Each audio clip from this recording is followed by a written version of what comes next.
I am Christopher Stapleton, and I am going to be talking about liberating the story of innovation with XR.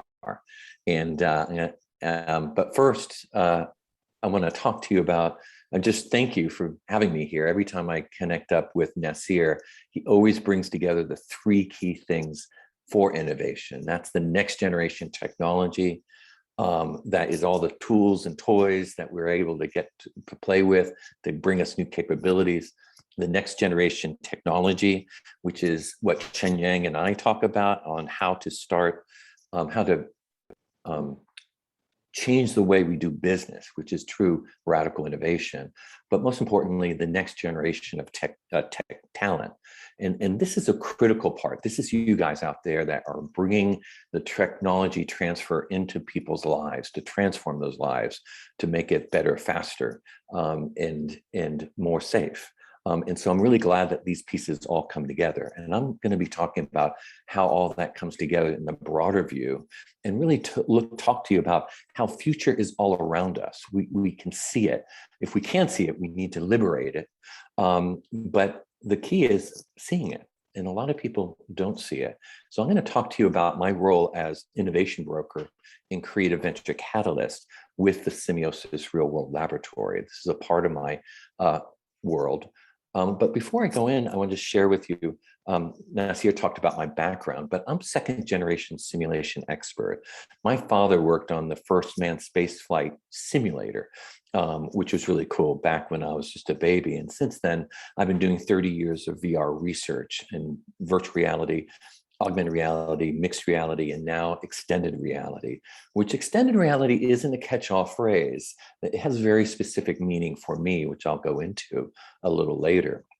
And before I talk about innovation, I want to give a cautionary tale about innovation blindness. This is not seeing the surprisingly obvious future in front of us. And I start off with the refrigerator. Everyone knows the refrigerator, great invention, keeps your food cold, doesn't go spoiling.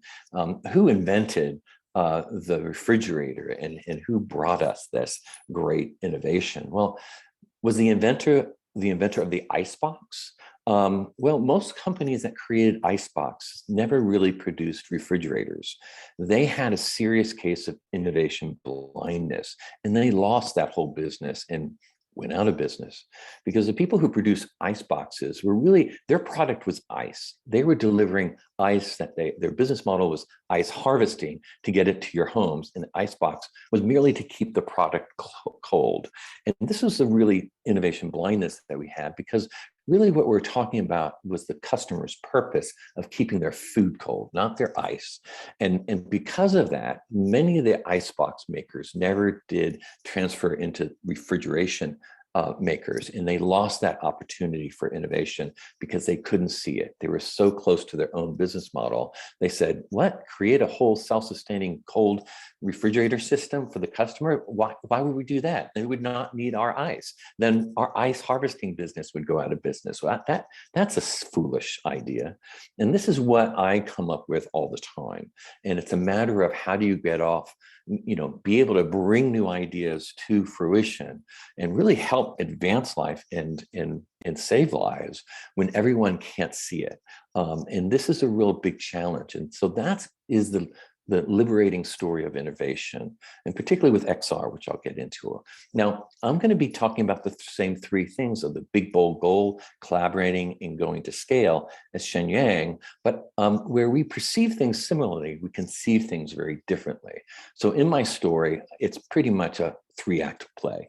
And where we're dealing with the first act is ideate, second act is invent, and third act is innovate. And many people use these words very loosely. I have very specific meanings for these that really go into it. But essentially what they said, we need to lead with that vision, and we need to inspire, to have different people talking to each other to really kind of break through that innovation blindness, and that we really have to transform lives for it to be adopted and for it to be able to be scaled. And that's the basic overall story. And in my role as innovation broker and creative venture catalysts, that also is a role that a lot of people are missing in the technology transfer. And so I work with what I call a real world laboratory. This is where we go into where the problem is. We go into the clinics, we go into the classrooms, we go into the industry, we go into the factories, the battlefield, whatever that is, to be able to see their world. And we start off working. Now, the innovation broker is basically a matchmaker between solutions and problems, seeing whatever can pull together. This is from the entertainment field where I made mega theme parks, and we had to create the imagination that people were doing fantastical things, which they weren't, and making them feel like they're on the edge of death, which they were perfectly safe. But we had to kind of pull whatever technology together to make that magic. They didn't see technology, they saw magic. And that innovation broker is really bringing people together. I did this for Canon Inc. with their mixed reality technology. And so where I start is the community of need. And this is where I worked with Nasir in the operating room. I work with classrooms in urban cities. I work in museums, and really start to see that, because the community of need have lots of problems, so many problems. They don't have time or energy to innovate. They need others to come in and see where they can optimize, where they can recognize opportunities to innovate. But just seeing that opportunity doesn't help. We have to define that problem so we can bring it into the community of research, to tap in all the different disciplines, to really kind of find out what's possible and really start to create that what if scenario. Well, if this is true, what if we could create this thing to solve the problem? And that's what I call a prototype. Prototype is a word I made up, but it's a really critical point of that, because before we can even start to solve the problem, invest money or convince people to put money in, we have to kind of make them believe that this is possible and this would be of help. And the prototype changes paradigms. It creates something in a vision. And this is what a lot of science fiction movies does for a lot of people in military or industry. They said, oh yeah, I saw the Matrix. Oh yeah, I saw, Minority Report. Oh yeah, I saw the holodeck back in Star Trek. That is a prototype. And that's what we kind of do, is help them visualize things that don't exist so they can see it and they say, wow, I need that. I want that. And then we can start going into the creative community to build the prototype and actually find something that works and we make it to break it, and we keep on breaking it until it doesn't break anymore. That's when it becomes that product, when we go into the community of entrepreneurs and bring it back to the community of need. And this whole cycle is what a creative venture catalyst does. It is able to be a community builder, to build and transfer and translate and get these ideas back to the community of need. This is much like what Steve Jobs did with the smartphone. He saw all these issues, but really saw the in-between parts that really need to make a difference in the real world. So this aspect of liberating innovation, and this is a backstory of liberating innovation. Innovation is really made up of half technology and half humanity. Where we don't evolve as a species, our humanity evolves constantly. And I see innovation as a kind of a ladder. And what we have is one leg of technology, one leg is humanity. And where we advance technology, that gives us a perspective that we now can advance humanity. And that advancement of humanity allows us to see the technology different and advance the technology. And it's like climbing a ladder where we advance humanity, advance technology, advance humanity, advance technology. But we get so technologically centric that it's like climbing a ladder with one leg. If we don't integrate that humanity, which is where I come from, and I talk about the imagination and sociality, this is really critical. And we need that analytical and the analogical. The analytical machine intelligence and a logical human reasoning. And that works together to create something more than the sum of the parts. So it is not AI that's replacing us.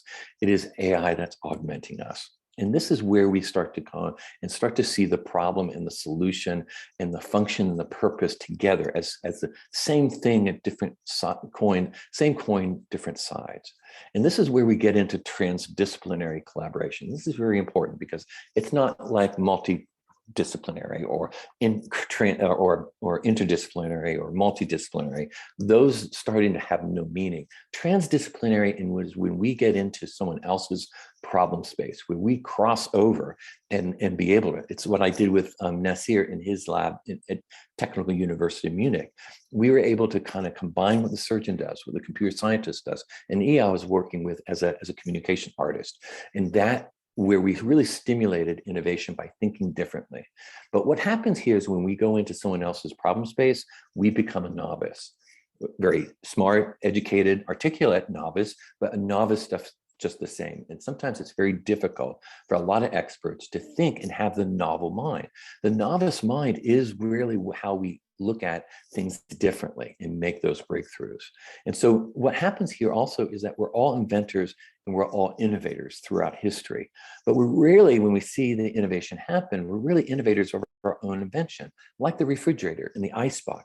We need others, and particularly others of different generations and different disciplines, to really kind of accelerate that innovation process, which can be very complex and problematic. And these disciplines are interrelated. You take art and science. Science is the truth that unveils the myth. That's great. But also art is the myth that unveils our truths. The truth, our truth, they're different, but they're integrated. They aren't in conflict with each other. Where you have math as the expression of insight, you also have humanities as the insight of expression. And then where you have engineering and design, where design is the vision of achievement of our dreams, engineering is the achievement of our dreams. And where technology extends our abilities, media extends our imagination. In every innovation since the beginning of time, it included all these disciplines, but we never have worked together to really kind of stimulate it in a more efficient and effective way. But now is where we can, because our innovation cycle is getting so quick and so fast and so complex. So this is where I tell my story of liberating the story of innovation with XR. Now, NASA, when my father was working with them in the space industry, has a very defined level of technology readiness that they got from the Department of Defense. It's very clear, very distinct, and very defined, but they didn't really know how to pull it together. It was like telling a story with a bunch of characters and places and not having a through line, a plot line to really kind of make it compelling and getting people involved. So my innovation story is those three areas that Chen Yang talked about: the big, bold goal, which is lead with vision, collaborate, inspire with people different from you, and scaling through transforming people's lives. And this creates a very kind of important aspect that is in many layers. And so it's not just a linear aspect. We have problem to solution. We really have to ideate in the product space and in the function, create new capabilities. But those capabilities really need to be tested and prototyped to make sure it works. But once it works, we don't innovate. We have to go back to the idea level and look at performance of that product's purpose and see what all new possibilities that creates, and really identify and measure, does it solve a problem? And then even then, we don't go to innovation. We have to come back and look at the productivity and the product life cycle, so we can get our product to market and understand the new expectations in the marketplace and how does it fit in easily, because we don't want disruptive innovation. We want liberating innovation. And so at that point, that's when we start to innovate, and we look at the product to make it cheaper, faster, and better. We make the product purpose so people can't live without it. And we also look at the level of productivity and look at that scalable market, which means that we probably have to change the economics of that product market cycle. So we end up transforming what we make, how we make it, and how we make money of it. And so we always have to look at those three areas to really make that innovation kick in. And a lot of times, innovation is so haphazard these days. I wonder, and I've observed many decades of it, I wonder how it ever happens at all. And we really need to help coordinate, because we're going into the real-time cycle of innovation where we're constant innovation. So it's not just a linear thing. It's not just a table. It is a cycle that we're constantly going through to constantly innovate what we make, how we make it, and how we make money off of it. We always have to look at all of those at the same time. So that's where I've been working with extended reality to stimulate and simulate innovation in the field. With mixed reality, I can infuse the enterprise space or the learning space and really understand how people are working together, how they're working with things and other technology. And we've created what we call a human experience model, which we look at, simulating all senses, all dimensions, all directions, all dimensions and all realities. And in that, we start to understand this experiential interoperability of where that function, purpose, and context all combine, which is very complex, but it's also coming to us and finding all new measures, methods, and meaning. And this is where we are able to understand the underlying validation of evidence-based data and really start to understand it differently. And so we can start to work with the human reasoning with subject matter experts, with the analytical computational aspects to work together. But what is extended reality? And this is really where people get confused. It's not a catch-all phrase.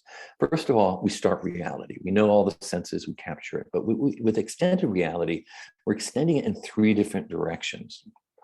But in those directions, we have internal and external. We have the external, where we have the physical world, but we have the mental model, and they don't necessarily mix together. They're actually 2 distinct things that we work together in our minds, our mental model, to be able to work together.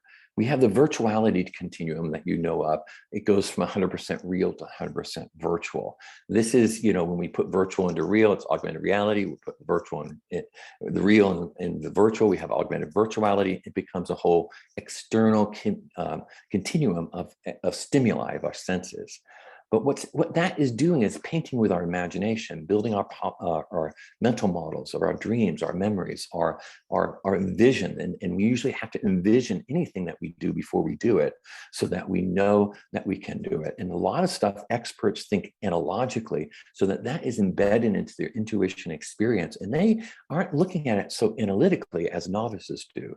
And this is really important to be able to transfer the expertise to novices, is really understand how that brain is working and how that imagination is working. But with this internal and external, they're separated. It's really the whole other aspect is the sociality continuum.